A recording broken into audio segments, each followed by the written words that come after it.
Dear friends, today we have with us globally renowned scientist, historian, and Hindu scholar, Dr. Subhash Kak. Dr. Kak, I want to ask you how Indian mathematics has shaped modern computers. Sure, Pallavi.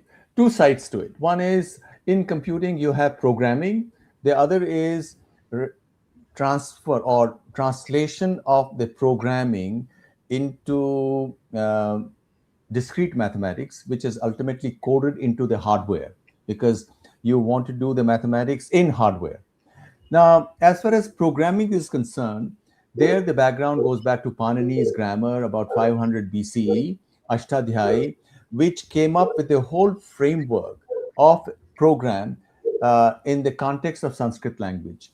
Panini's grammar is able to, it's an algebraic grammar, which is able to generate all possible sentences of Sanskrit, just as a modern computer can generate correct expressions of any language. So, in fact, historians of science consider Panini as the very first computer programmer or the creator of the framework of computer programming. That's one side.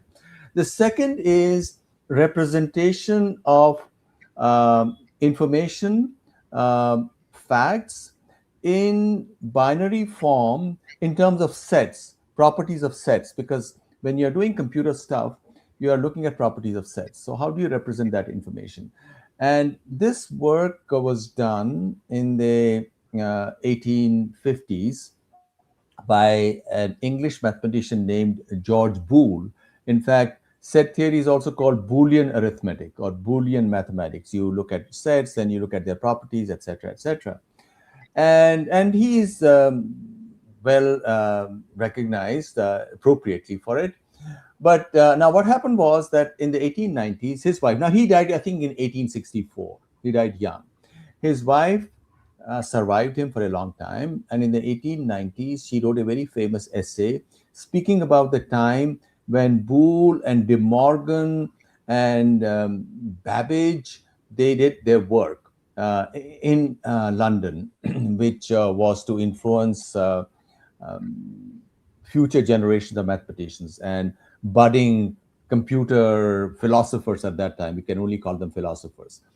So she said that George Boole and this whole circle had a guru, and the guru's name was George Everest.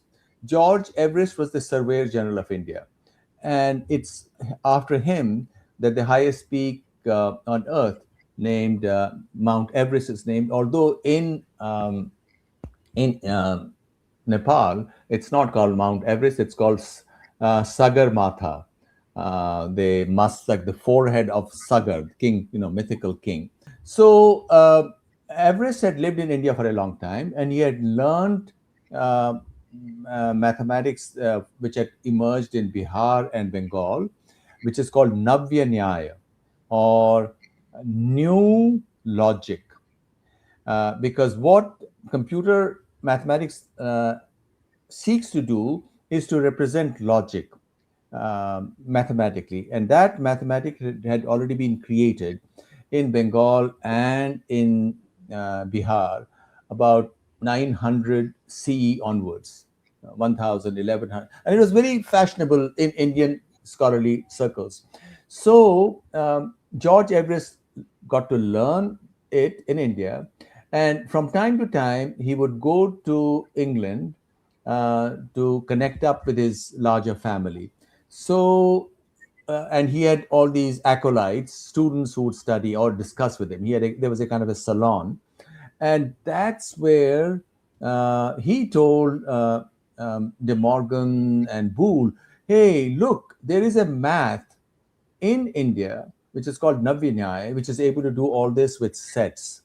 And they latched onto it, and we don't quite know the extent to which he explained it, but now it's clear, or it's known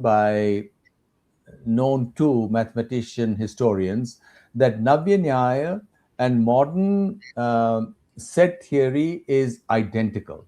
So all of it was known, but then the form that was given to it, which is familiar to modern students of computers and mathematics is attributed to George Boole, and for that he is been immortalized as the creator of Boolean mathematics. But really, Navya Nyaya from India.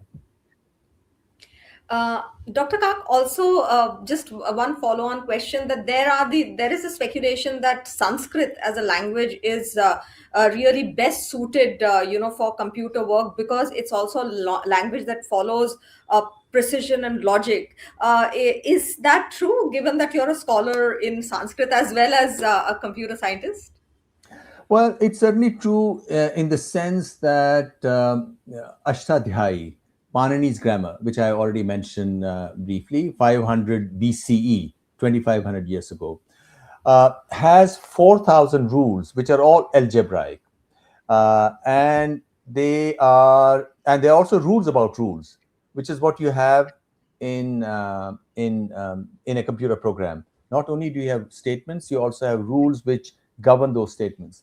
Now, if you follow such shastric Sanskrit, there are two kinds of Sanskrit. One is general informal Sanskrit, which is not totally precise. But then you can also speak about Shastric Sanskrit or scientific Sanskrit, which is totally precise, which could be used theoretically as a programming language. And that's the claim that some people have made, that Sanskrit is the most precise language in its Shastric form, in its scientific form. And one could therefore use it directly.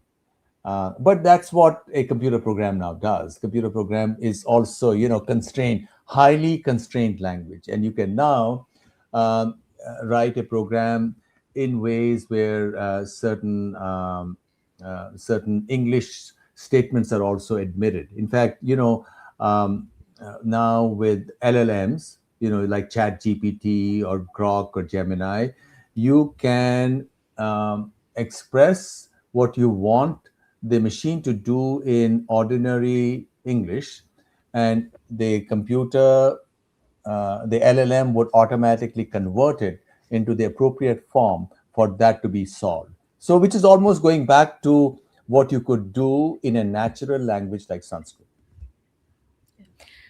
Dr. Kak, thank you so much for your insight, and we will keep having these conversations with you. Thank you so much. Thank you, Pallavi.